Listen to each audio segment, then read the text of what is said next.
बिस्मिल्लाह रहमान रहीम। रब्बना हबलना मिन अज़वाजिना व ज़ुर्रिय्यतिना व क़ुर्रतु अयुनिन वजअलना लिलमुत्तक़ीना Imama. O our Sustainer, grant that our spouses and our offspring be a joy to our eyes and cause us to be foremost amongst those who are conscious of Thee. This is a prayer for a happy family. And what we are aiming at when we speak about a happy family is that the people of Pakistan should also be a happy family. That is why we are concerned as the Supreme Court of Pakistan.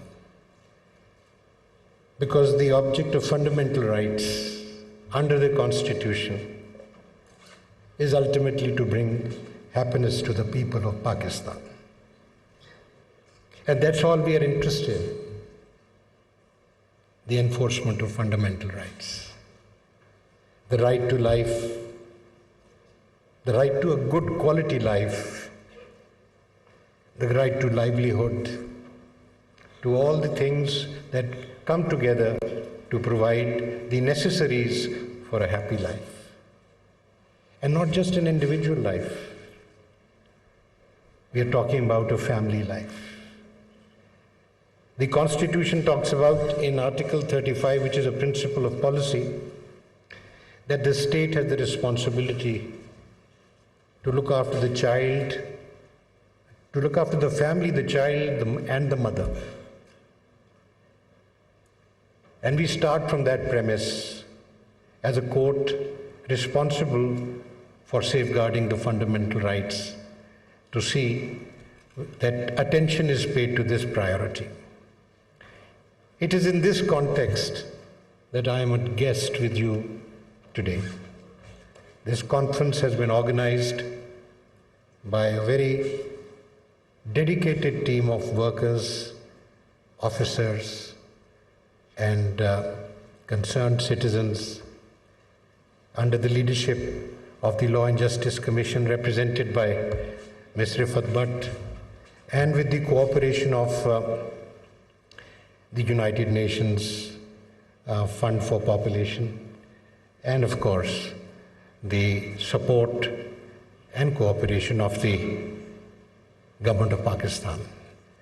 This is deeply appreciated, because ultimately, as a judge, I'm not just concerned with looking for right and wrong. Yes, in most cases, that may be something that we are looking at.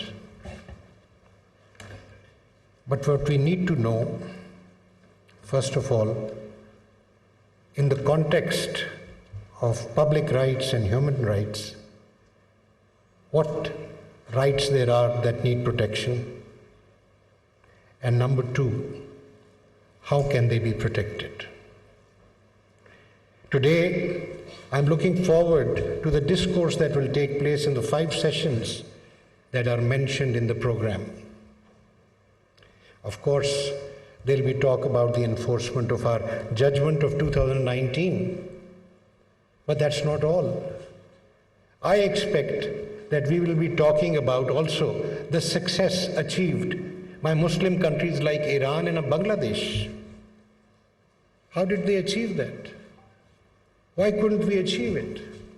Both countries are careful about their resources.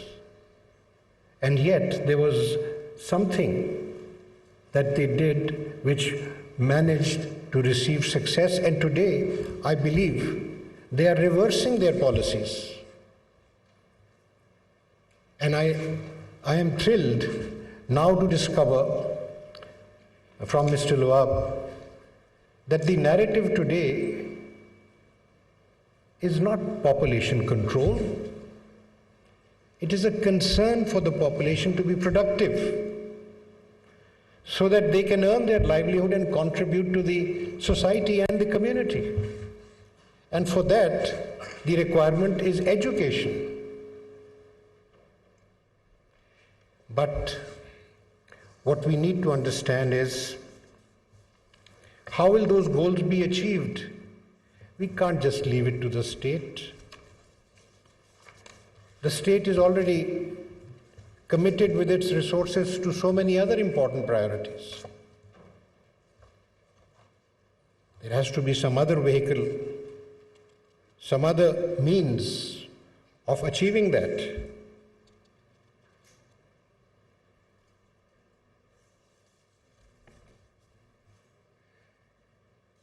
I would submit that it's not talked very often about. We just impose things on the government, expect them to do everything. We have to involve the community. We have to involve society in contributing. If you recall the verse from the Holy Quran which was read by Maulana Sahib, it talks about a Muslim's fondness for his wealth and money. It acknowledges that, but it says you must contribute for the poor, for the needy, for those who need help. And above all, in fact, right at the beginning, your relatives. Islam strengthens the bond of the family. We need to reawaken those values. We have become concerned about individualism, about ourselves only.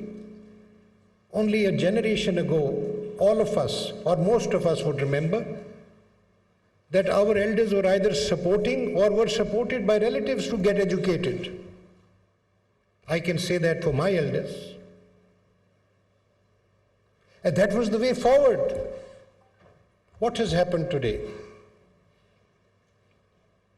But all that I'm trying to emphasize is that when we bring in people into the matrix that will be interacting with society and giving them education, giving them skill-based education, empowering them, it will be then that we will see the fruits in other forms, which is managed families, spacing, choices being exercised, women being respected.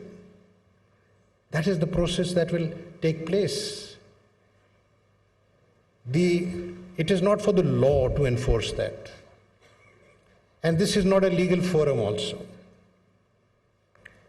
Yes, if there are solutions before us which are in black and white, we can evaluate their relevance or their propriety or their sufficiency for addressing an issue of rights or for enforcement of rights. But we cannot devise these solutions. It will be people like yourselves who will have to come forward. The time today requires the people of Pakistan to come forward and solve and to offer solutions to the state. If you remember, you will not remember because I don't expect any one of you to have been around in 1947, but we have all read that in 1947, when this country was formed, it had no finances. The partition of India had resulted in no finances being given to us. And do you know who funded the country? It was all private funds. And within 4 years, I read that Pakistan was giving a loan to Germany. In 1971, I read somewhere that Pakistan gave a loan to China. Why? How was it accomplished? It was accomplished because the people of Pakistan felt responsible. Do you know that there was a time when simplicity and thrift were respected? Today, We take pride in extravagance. Our elite leads us in that direction. I think the first step towards contributing to a cause is to become simple yourself. Your personal simplicity generates the surplus to contribute to that cause. We need community service, community involvement, and that's how, through a public-private partnership, I think, in my humble estimation, the issues can be tackled. We must bring in education, and particularly vocational training and skill-based education. In my youth, I remember when we traveled from Lahore to Peshawar, there were at least 24 vocational training centers on the highway. Today we see none. Where have they gone? You see, these are things we must go back to, the simple solutions. And our lives and our requirements and needs must be simplified. I don't want to give examples of where, as a citizen, I feel waste is taking place, because that is unnecessary. It's an attitude we must adopt. And I think that during the course of today and tomorrow, inshallah, we will find suggestions that will be useful. These are suggestions, as far as I'm concerned, which will occupy my mind and generate ideas on how I have to protect rights of the people who come to us. If we have one job, and for that there are 1,000 applicants. And do you know, litigation comes up right up to the Supreme Court for how those jobs are to be assigned or allocated or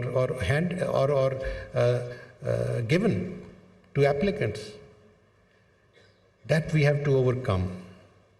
We have to create opportunities, we have to create talent and skill so that our population not only provides the services required in Pakistan, but also answers the requirements of jobs abroad.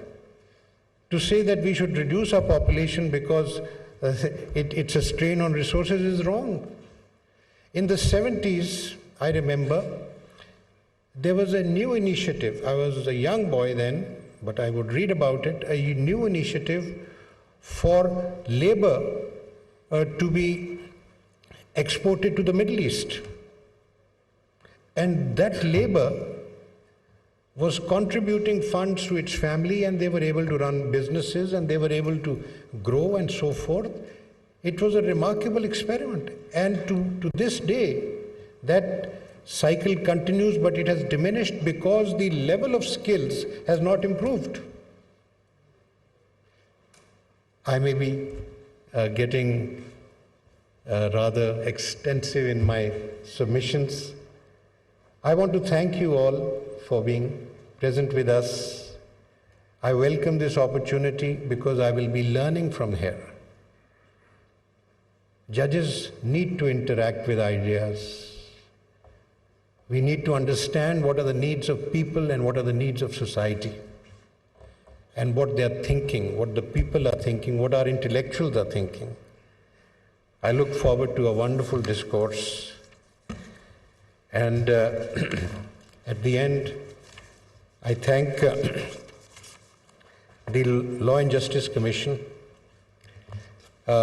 supervised by the fantastic 3-member committee of judges who showed us their managerial and administrative skill. It's very impressive. I congratulate them.